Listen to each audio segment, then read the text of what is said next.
designed to throw the ball from out of bounds to the top of the circle for a three-point attempt. They've tried to run it a couple times, and I think NYU has that play scouted. They also have a couple other plays in which they throw to a screener who is then screened for, and they're trying to get it inside. It's a tough call. I think you try and get the tie. Get the ball inside. Your percentages are much better that you're going to score there. And, I mean, who knows? You might make the layup and get the old-fashioned three-pointer, which is what Stevens just got down at the other end to give NYU their two-point lead. Let me ask you this while we have a few seconds here. What do you think about the three-point line at this distance? Like it or not like it? I like it at this distance. Statistically, nationwide, the percentage made every year has gone down since its inception. So the kids aren't making it that much. All right, here we go. Lebanon Valley with the ball and down by 2 with 2.9 seconds remaining. Jason Say to inbound. Danny Stevens looking him eye to eye. Here comes Rhoades. It is Mike Rhoades inside the line. He throws it up, blocked by Gabriel. Tipped to the basket. Laid up and in. Does it count? Yes! It does! Yes! Oh, baby! I think it was Steve Zieber. Steve Zieber gets this game to overtime, and one of the Lebanon Valley players is on the floor. I think it is Johnny Harper, and I'm not sure what's wrong with him, but we have overtime. Wow, I want to see that on instant replay. Steve Zieber, who is not the best rebounder and not maybe the best shooter from inside, a three-point specialist, gets maybe the biggest rebound of his 4-year career, but is it at the expense possibly of John Harper, and they're taking off his shoe. Let's look at it again.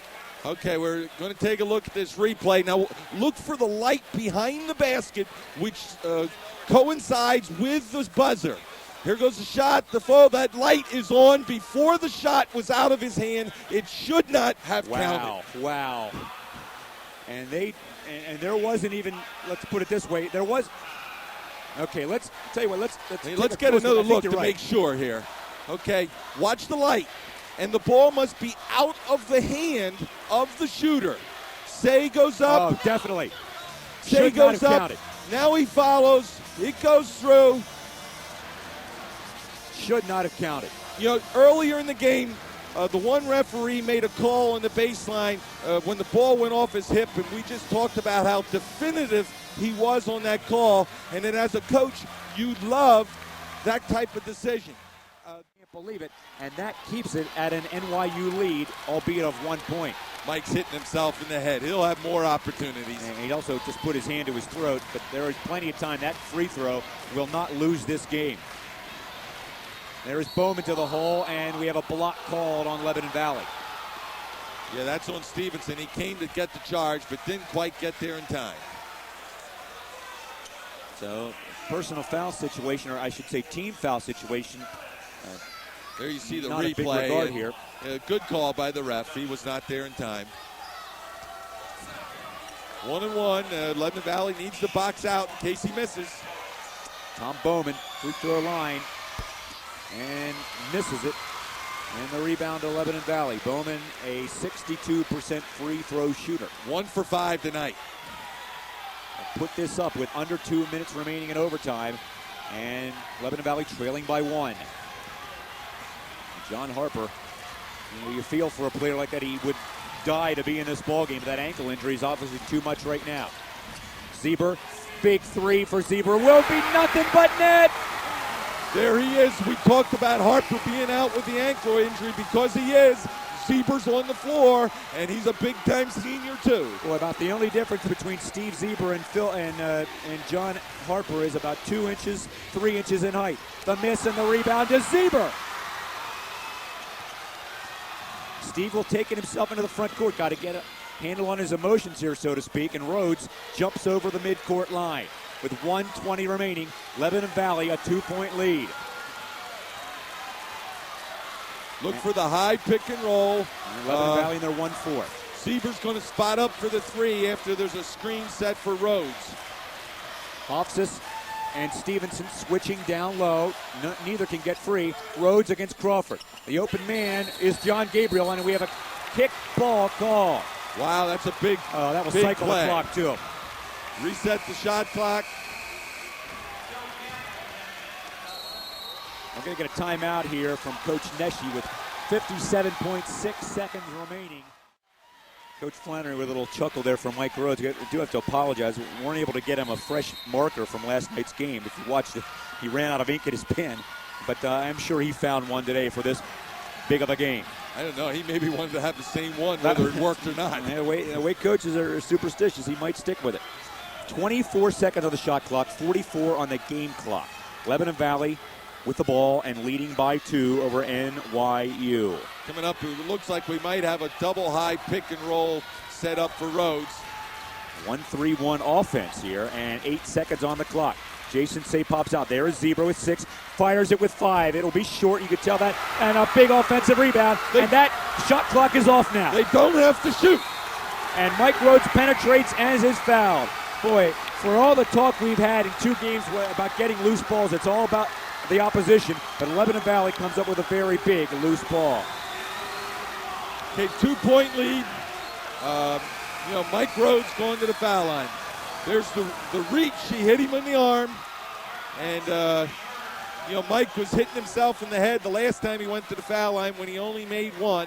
And you said that one won't lose the game. If he steps up and makes 2 now, it doesn't clinch it, but boy, it puts him in great shape. Rhoades hits the first. Okay, the scoreboard on the Lebanon Valley sideline, let me see this, is 2 ties tied and 2 untied. And the coach and his first assistant, Don Friday, are the guys who are unrobed, so to speak. And there is a 4-point lead with 19.5 seconds remaining. Play good defense, don't rebound, don't give a second shot. National championship on the line. There is big-time play by Crawford, big-time play by Jason Say, and a foul called on the Violets with 9.5 seconds left.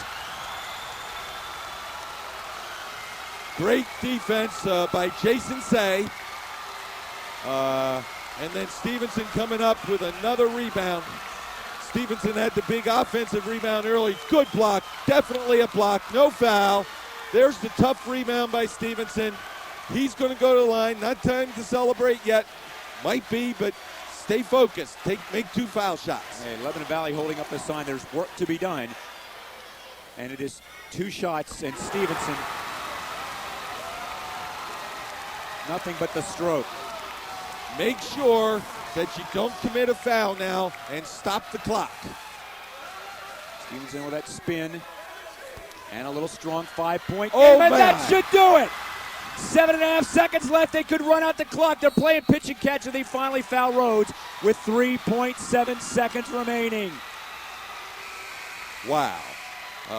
Some great big-time plays in the last 2 minutes of overtime. But, Scott, let's not forget the biggest play of the game, the tap-in at the buzzer. Boy. Great play by Lebanon Valley. And based on my interpretation of looking at the replay, the bucket shouldn't have counted. Yeah, if that shot does not count, we're doing the commercial billboard and getting ready to pack our suitcase. But that's part of sports. There were other calls throughout the game that could have gone the other way. Oh, yeah.